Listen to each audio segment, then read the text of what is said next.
Magandang umaga po mga minamahal kong kapatid. Sumigaw nga po ng salamat sa Diyos ang nakakalimang araw na ng Misa de Aguinaldo. Ayan, salamat sa Diyos, palakpakan natin ang Panginoon.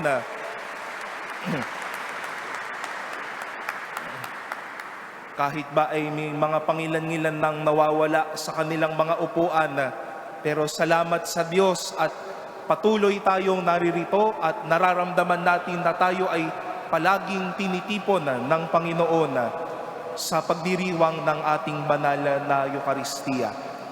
Ito pong ikalimang araw ng ating pagmimisa de Aguinaldo, tulad po ng aking nasabi kanina sa pasimula ng ating pagdiriwang, ay tanyag sa tawag na Misa Aurea. Ito po ay ipapakita naman po sa ating screens. Misa Aurea. Ibig sabihin ay ginintoang misa, Golden Mass. Noon pong mga unang panahon, ginagawa ang misang ito, lalo't higit ito'y malapit na sa pagdiriwang ng Kapaskuhan, na ang tanging nagbibigay liwanag sa buong simbahan ay mga kandila lamang po at nakapatay ang mga ilaw ng simbahan. Gusto ho sana naming gawin ito, pero baka naman mamaya pagbukas ng ilaw ay may mga tulo na kayo ng laway sa inyong mga muka, no? Tinulugan nyo na kami. Hindi naman na ho natin siguro kailangang sabihin ginintuan dahil sa itsura pa lamang ng mga ilaw, ng altar, ng buong katedral ay gintong-ginto ang ating nasa paligid. At minarapat ko din pong ginto ang aking isuot para po sa pagdiriwang na ito. Gininto ang misa dahil narinig po natin sa araw na ito ang gininto ang mensahe ng anghel sa mahal na Birhen na siya ay magiging ina ng Diyos. At ang kanyang gininto ang pag-oo sa misyon na ito ng Panginoon. Nakaginto diin noong mga unang panahon ang mga titik ng mabuting balita. At gaya nga po, ang araw na ito ay ipinagdiriwang ng mas may mataas na paggalang at solemnidad. Misa Aurea, misang ginto, gininto ang misa. Pero ito din po, kalauna na ay lalo't higit nung dumating ang ika-18 siglo o ika-18 sentenaryo ng kasaysayan ng simbahan, tinawag din po itong Misa Aurea. Ano po ang napapansin ninyo sa Misa Aurea na sinabi natin nung una at sa Misa Aurea sa araw na ito? Ano pong napapansin ninyo sa salita? Yung misa, double S na po, no? Ang misa ho, sa salitang Latin ay pagsugo, sending forth. Sa dulo po ng pagdiriwang, hindi ho ba't sinasabi ho naming mga pari, humayo kayo. Dahil ho sa Latin na pagsasali nito, ang humayo kayo ay ite missa est. Humayo kayo at ipalaganap ang mabuting balita. Misa Aurea, may isinugo, may ipinadalang ginto sa araw na ito. At ano ho ba yung ipinadalang ginto sa araw na ito? At dito ko po nais bigyang pansin ng ating pong pagninilay. Sinugo ang isang ginto sa pamamagitan ng Anghela Gabriel. Ang ginto ay ang pagpapahayag ng anghel kay Maria na matuwa ka, Aba, Ginoong Maria. Ginto ang isinugo sa mahal na ina sa pagsasabi ng anghel na ikaw ay pinagpala sa babaeng lahat. Ginintoan na ang mensahe nang sabihin ng anghel na huwag kang matakot, Maria, sa pagharap sa misyon na ito. Ginintoan na ang mensahe noong sabihin din ng ating ng anghel sa ating mahal na ina na ikaw ay mapupuspos ng Espiritu Santo.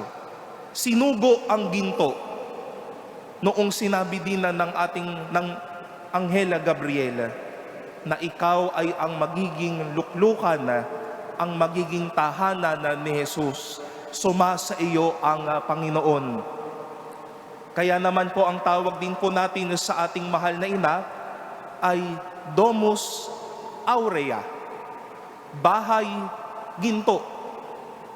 Makikita niyo po yan sa isa po sa mga pintuan natin sa labas ng katedral. Ito po ay parte ng litanya ng mahal na ina na dinadasal ng marahil ng iba kada banal na Santo Rosario.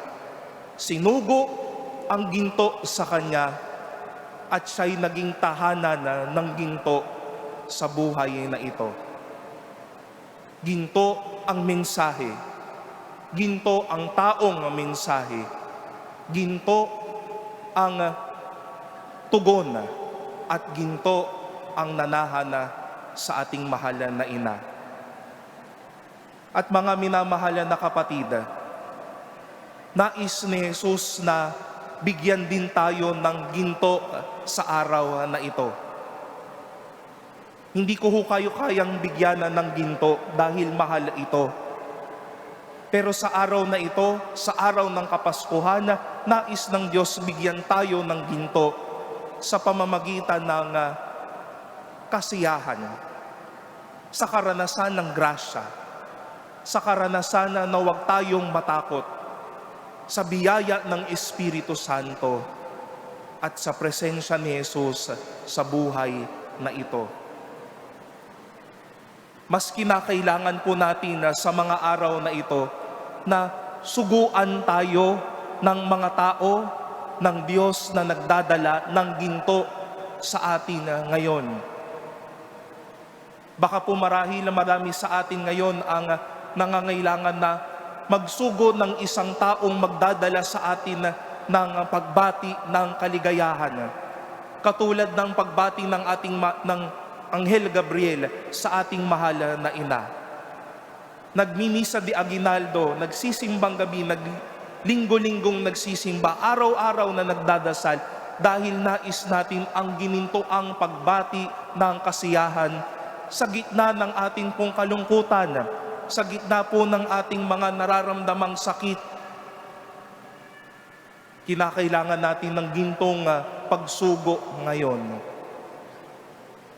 O marahil madami po sa atin na kinakailangan ang pagsugo ng isang ginto sa mukha ng grasya.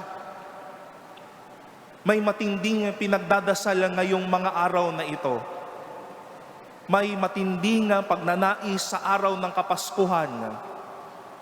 Bumagsak, pumalya, dumapa ngayong taong 2025. Ninanais ang gintong sinugo na grasya sa susunod na taon para bumangon muli at maging matapang. Marahil katulad din po ng mahal na ina, madami sa inyo ang nakakaramdam din na marahil may haharaping bagong misyon sa susunod na taon. Baka sa susunod na taon, haharapin na ang bagong bukasyon bilang mag-asawa. Sa susunod na taon, may bagong misyon na sa kanya-kanya pong mga kinikilusan sa mga trabaho, sa eskwelahan, sa pamilya at sa pamayanan po ninyo. At hayaan po ninyong isugo sa inyo ng Diyos ngayon ang ginintoang mensahe na huwag kang matakot, harapin ang bagay na ito. At marahil madami po sa atin ang nangangailangan ng sigla, ng inspirasyon, ng kisig para harapin muli ang isang panibagong araw.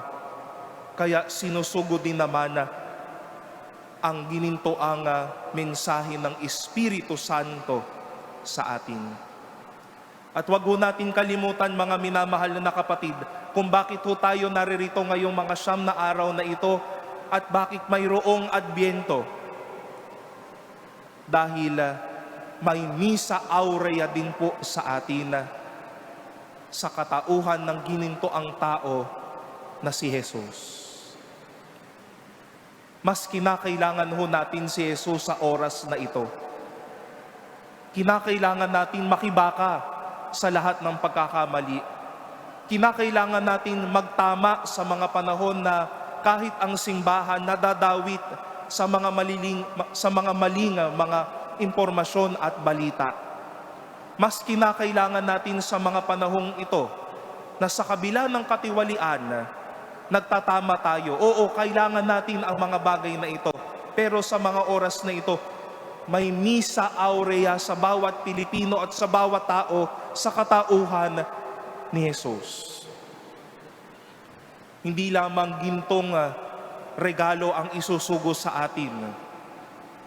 Gintong tao sa pangako ng Diyos ang harinawang pumanaog sa atin na araw-araw sa araw ng Pasko at kailanman sa ating buhay. Misa aurea, mga minamahal na kapatid, ginto ang ating simbahan, maganda ang ating pagdiriwang. Pero sinusugo ng Diyos ang ginto sa atin sa araw na ito. Ang gininto ang mensahe na maging masaya nawa ho tayo, na pumanaog ang grasya sa atin, na huwag tayong matakot sa misyon, na may Espiritu Santong magbibigay ng daan, at may Jesus na darating na pangakong ginto mula sa mapagmahal natin na Ama sa langit.